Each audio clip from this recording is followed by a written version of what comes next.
What's up guys, Shawnthebro here, and today we're going to be going over a pretty fun episode. This one is aim down sights. So we're going to be aiming down sights based on where our actual weapon is. Now in this case, you can see that I'm looking at a screen. So, don't know how helpful that is because we haven't done anything to actually apply a different material to the screen or in any way show the sight to the characters. But we can use some of the other weapons as well to aim down sights. Of course, the way it's positioned isn't necessarily the most optimal spot, but it's a start. We will need to combine a mix of our animations and some of our camera magic here to make it actually look where we want it to look, as opposed to just applying it, snapping it to the socket, and staying there. So there's a little bit of trickiness that comes with it, but the first step is being able to aim down sights properly, and then disconnect the aim down sights, and go back to your regular blind fire. Okay. So that's where we're at. I'm going to show you basically how we can set up this whole aim down sights system.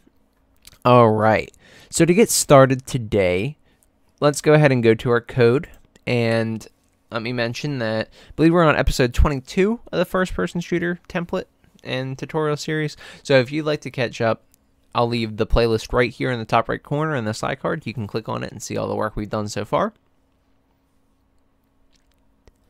Otherwise, I'll just leave this episode right here, which is the first episode where we did zooming in and out. So we have done this sort of thing, and I was calling it aim down sights before. So some games, they zoom in and they zoom out when you go to aim down sights. It doesn't really put you at the edge where the iron sights would be or where your sight would be for the weapon. It actually just, decreases your field of view and moves you a little bit closer so you can see a little bit better. So if you want to do that, we've already covered that. But as for actually aiming down sights like we're doing here, we're covering that today. Alright, so in our first person shooter tutorial character, whatever your base character is, remember we have all this commented out stuff, and I said I'd be getting rid of the commented out stuff as we see it. So this is all stuff we got rid of when we made our base character. I'm going to get rid of it.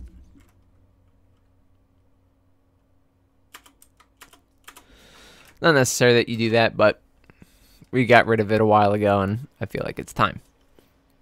Anyway, on to the important stuff for today's episode. So I've made two new functions, and they're actually blueprint implementable events. And the reason I've done this is because I want every weapon to have a different camera for where their aim down sights is going to be. So for example, if I'm aiming with one weapon, my aim down sights isn't necessarily going to be the same as for another weapon, because different weapons are different sizes or their sights are different, and so we have to I'm going to apply a camera on each individual weapon. We'll apply it to the base class and we'll move it where we want it for the specific weapon. And so I want to invoke the function on that specific class. So we're going to make two blueprint implementable events that can do that.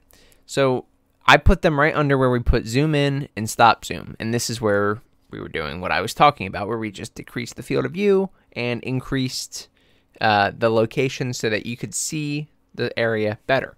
Now we want to use the actual sights, so I'm calling this one aim down sights and stop aim down sights. It's important to note that aim down sights is, of course, when you're going into the specific view, and stop aim down sights is when you're returning to the blind fire. Okay. Now, we scroll down a bit.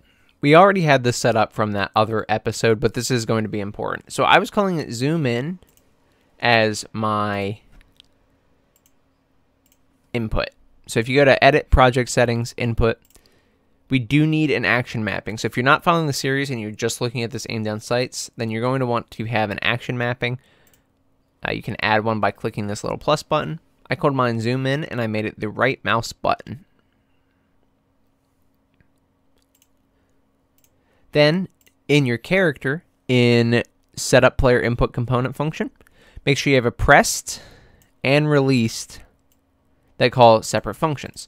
We were calling zoom in and stop zoom. Again, we are already doing this if you've been following from a previous episode, so no need to add it. However, if you're just joining us now, then you should add these because we will be using them. Call them whatever you want. You can now call them aim down sights if you'd like. So let's go to the zoom in and stop zoom functions.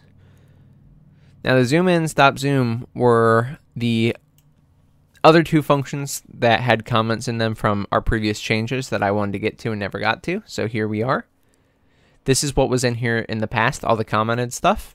I've just added the new logic down below it, but I'm going to delete the old logic now. We will not be returning to that, at least not for any of these weapons. Maybe we'll have a specific weapon in the future or a melee weapon that can do that sort of zoom, but we can handle that when we get to it. We don't need that anymore. So now our zoom in, stop zoom functions look very, very simple, and that's because they are very simple.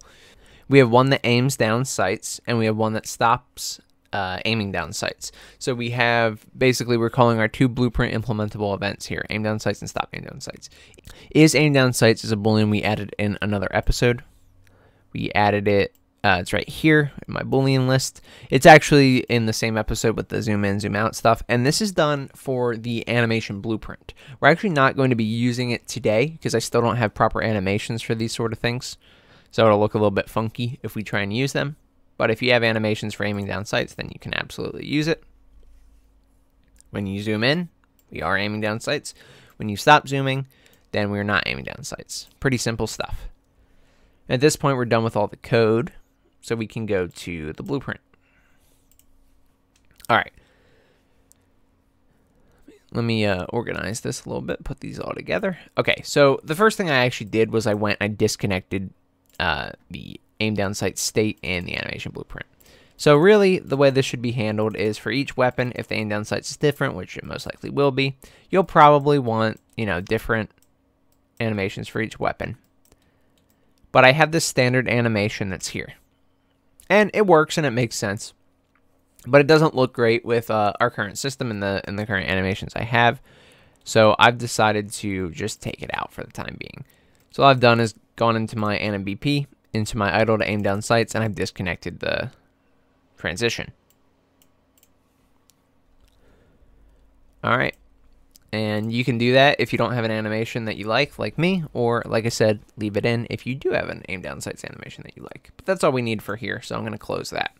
Everything else we do is going to be in base weapon BP, base character BP, and then we're going to move the camera specifically for each individual weapon we have. Alright, so let's go to base character BP. Alright, now, we made two blueprint implementable events in the code. And blueprint implementable events, if you don't remember, are events that we call in the code whenever we need to call them. We can do that right from the code, but we need to fill out their logic in the blueprint. And the reason I made it a blueprint implementable event is so that I could call functions on the base weapon BP. Technically, you could do it all in code, and it honestly wouldn't even be very difficult. But I find it a lot easier to do it in the BP because I'm going to be adding the camera to the base weapon blueprint. So, go ahead and grab these two events. Literally, you can type in event and then whatever your name was. So, aim down sights and stop aim down sights for me. Once you click them, it'll create this. And then I'm just going to go through the logic one by one. So, for aim down sights, we have a system set up where we could have basically a weapon. We don't have a ton of weapons. If you only have 2 weapons, you don't really need this weapons array. But long story short, we have a weapons array and we have a weapon index for the weapon that we are currently holding within that array. So what I do is I grab our weapons array. Sorry, just weapons. And then I drag off that and type get. Get a copy is fine. And then we want our weapon index, so the weapon we currently have. So we're getting the, So we're getting the current weapon that we're holding, and we're casting it to a base weapon BP. This cast is basically just to do what I said earlier. It's to basically get our camera that we're going to be adding to the base weapon. So that's how you do the first section here. And let's step over to our base weapon BP. So remember, this is our base character BP. This is my blue guy. And now we're going to our base weapon BP, which for me is this blaster. Okay. And what I've done is I've added a camera to the skeletal mesh component of the gun. And the reason I've added it as a child of the skeletal mesh component is because I do want the camera to follow the weapon. So the weapon is going to get attached to our character, right? When our character picks it up, it gets attached to the socket. And so I want the camera to follow the weapon. We can do some things with parent sockets and some things in the animation blueprint, actually, to adjust how it works when the weapon is moving in our hands. So there's a lot of ways we will clean this up in the future. So I know it's a little rocky right now, and it doesn't look all that natural. But there's plenty of things we can do for that. The main thing is that we need a camera that can be used to see what our aim down sights view would look like. So I'm doing this in the base weapon BP because if we click on the skeletal mesh, add a component, and add a camera right here, and I renamed it, and I called it ADS camera, aim down sights camera. If I put this camera in here, then in my other weapon BPs, or my basically any of my children of base weapon BP, will automatically inherit this ADS camera now. So they can all have the camera, and that's what we want. So, in the ADS camera here, you can see that I've scaled it down to 0.1 on X, Y, and Z because it is tiny. And it doesn't really matter in this case, like you could have them all at 1. However, for me, that's almost impossible to tell what we're actually going to be seeing out of that view. Turn up my camera speed here a little bit so I can move a little bit faster. But that's very difficult for me to see. So this is what it'll look like initially once you rotate it and position it. So you can see that I've added it, and then I've positioned it basically right where I want it, at the back of the weapon here. And then I've scaled it down to 0.1, just so I know, okay, this is where we're going to be looking. And I intentionally made it where it's basically right in line with the screen. Now, our screen doesn't actually do anything currently, and so we're just looking at a blank screen that does nothing on that blaster. But in the future, we could theoretically set it up to do something. Otherwise, you can move it up a little bit and see above your gun. Up to you. You put it where it looks best for the feel you're going for and your thoughts on that weapon itself. Now, there is something I've done with activating the camera. So I've made sure it doesn't activate by default. It doesn't really hurt anything if it does in this case because it's separate from the character. So this camera is not activating by default, but nothing's possessing the gun itself. So again, doesn't really hurt anything. However, leaving it not activated by default, or basically allowing it not to auto-activate, means that we can manually determine when we want to use this camera, as opposed to it always being active and us switching to it. This can be good, especially when you have a lot of people who are going to be zooming in and out or aiming down sights a lot and changing cameras. You know, keeping some of them deactivated when possible is always going to be a good thing. All right. And then I've made 2 events in here as well. We'll fill these out first because we're going to use these in the base character BP. For these, I know they have the same names as the Blueprint Implementable events I made, but these are actually just custom events that I've added here. So if you type add custom event and rename it, one aim down sights and the other stop aim down sights. I can't do either of them because I've already made events with both of those names, but just add both of those, compile. And then on aim down sights, I've added a player controller object reference. So the way you do this is if you click on the node itself and go to inputs and hit the little new parameter button, you have this variable. I called it controller. And then for the type, I've typed in player controller, hovered over player controller, and selected object reference. All right, and the reason I've done this is because we're going to be setting view target with blend. That's how we're going to switch between cameras in this case. And we need a player controller reference to do that. And I don't want to just put in player controller index 0 or whatever. We've done that before. However, this is really important. For aiming down sights, we want to make sure we're aiming down and changing cameras for the right character. So to save us some woes in the future, let's just go ahead and pass the current controller in. the controller of the character that's calling the function, and then we can automatically know what character should be setting view target with blend. All right, so now that we have this, what we're going to do is when we're aiming down sights, we're going to manually activate our ADS camera, and then we're going to set the view target with blend to it. So you can drag your ADS camera into the graph, drag off of that, and type activate. You can leave reset as false for now. And then after this, and it's a little crowded, I'm trying to write it for you again, but I don't want to confuse anyone. Let me move it over here. So after this, we're going to call set view target with blend. Now, set view target with blend is a little bit of a tricky one to understand sometimes when you first look at it. So what we need is we need a player controller as the target, and then we need the actor that we are going to be now looking through. So in this case, our player controller is the controller that we are going to pass into this function. So you can drag off your controller and type set view target with blend. All right. I left all the other things the same except for the actor. So for the new view target, I actually put self. It's not looking for the camera. It's actually just looking for the actor that you're going to be looking through, which in this case, we put a camera on the base weapon BP, so it's going to use this automatically, or it's going to use this manually activated camera, but it's just looking for the actor. So we just want to put self as the new view target, and then for the target is the player controller. All right, so hook all that stuff up like you see here, and then that'll be good. That'll actually cover our logic for switching to this view. Let's cover stop aim down sights while we're here. So the other event here is very simple. I'm just calling ADS camera and deactivate. I could do set view target with blend the same way, but since we're calling this from the base character BP, then there's no real reason to pass through the controller and then call set view target with blend, since the character itself is the one that has access to the controller. So it'd actually be quicker to do it the other way. All right, so just drag your ADS camera in and type deactivate. All right.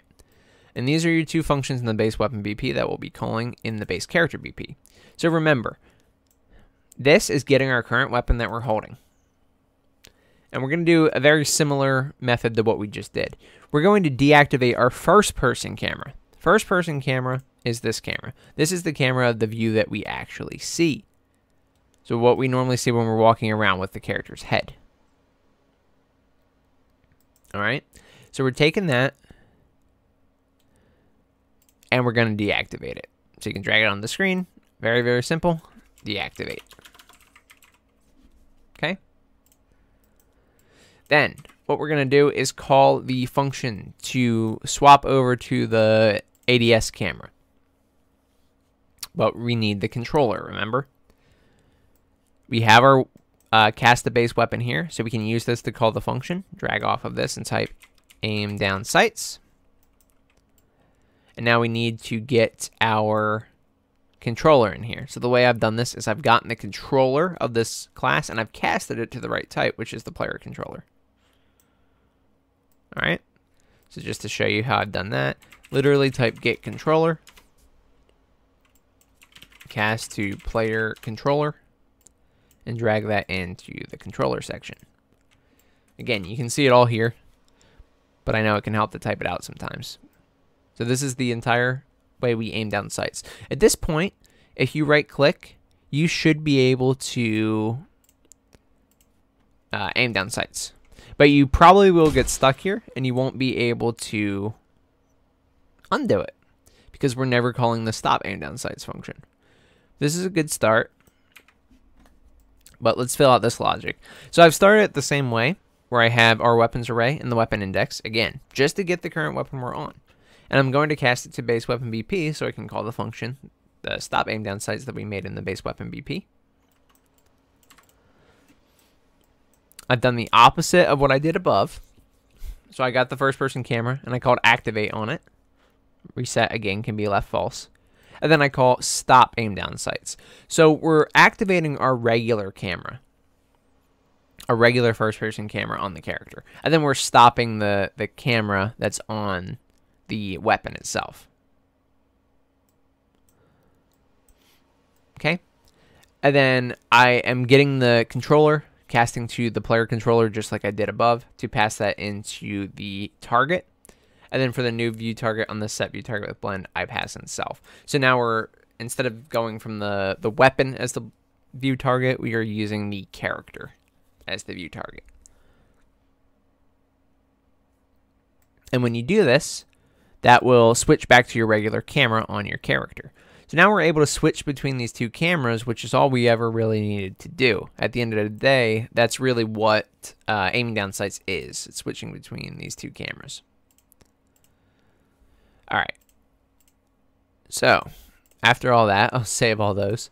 After all that's done, all we need to do really is make it so all our weapons have the same sort of logic. And since they are children, we don't have to add any of the logic. They will automatically inherit what the parent does, which is good. But we do want to move our camera to make sure it looks good for each sight. So I actually thought this was a little bit low. I thought it was good when I was initially looking at it, but I'm like, it could be a little bit better.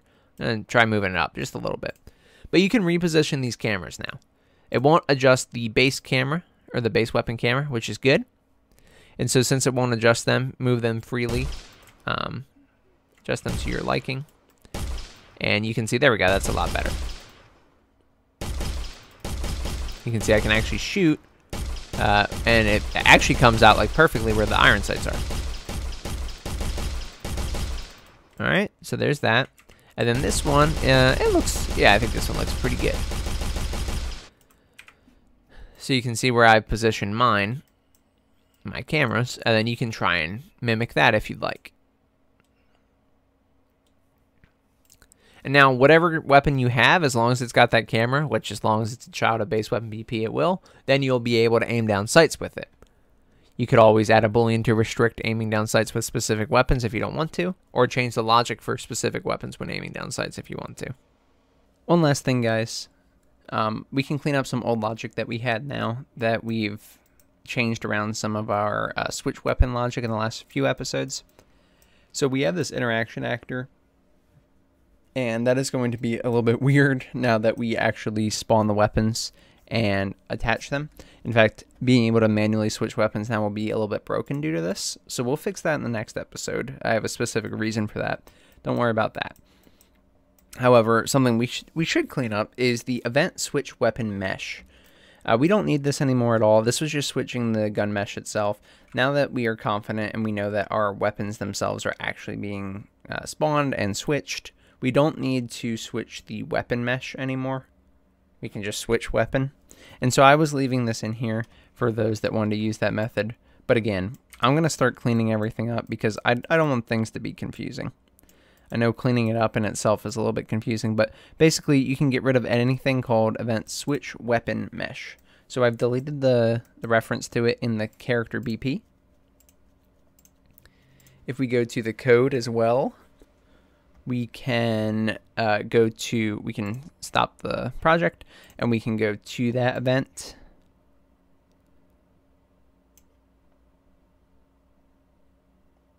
Here we go. And we can get rid of it. Of course, when you do this, there will be a few errors because we actually were still calling it down here in switch weapon. I had all this old logic here for if we wanted to switch through them in a specific order, and you were always going to acquire them in a specific order, something like that, but I think that's also outdated.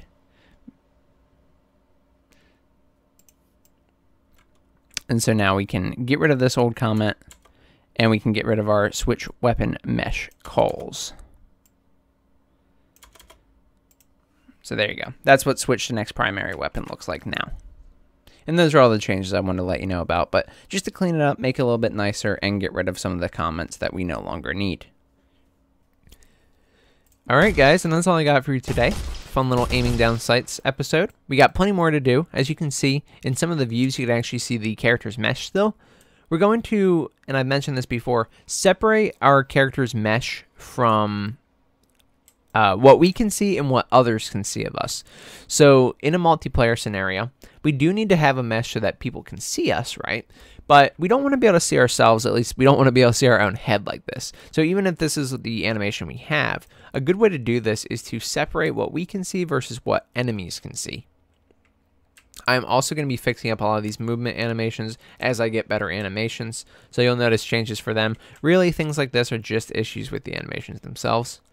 If we were making our own custom animations, we wouldn't see these. So we'll be cleaning all that up in the future. Alright guys, and that's all I got for today's episode, so thank you so much for watching. If you enjoyed, please subscribe. It does more for me and the channel than anything else you can do. I just really appreciate it. I want to give a huge shout out to my Patreon members and YouTube membership subscribers. Thank you guys so much. Thank you for continuing to support me while we all learn together and we all go on this journey. I really appreciate it. Lastly, guys, if you had any issues with this tutorial or any of my tutorial series, feel free to join the Discord community where you can get free assistance, and we'll be happy to help you with any of the problems you run into. Anyway, guys, that's all I got for you. Thank you so much for watching. I'm Shawnthebro, and I'll see you in the next one. Goodbye, guys.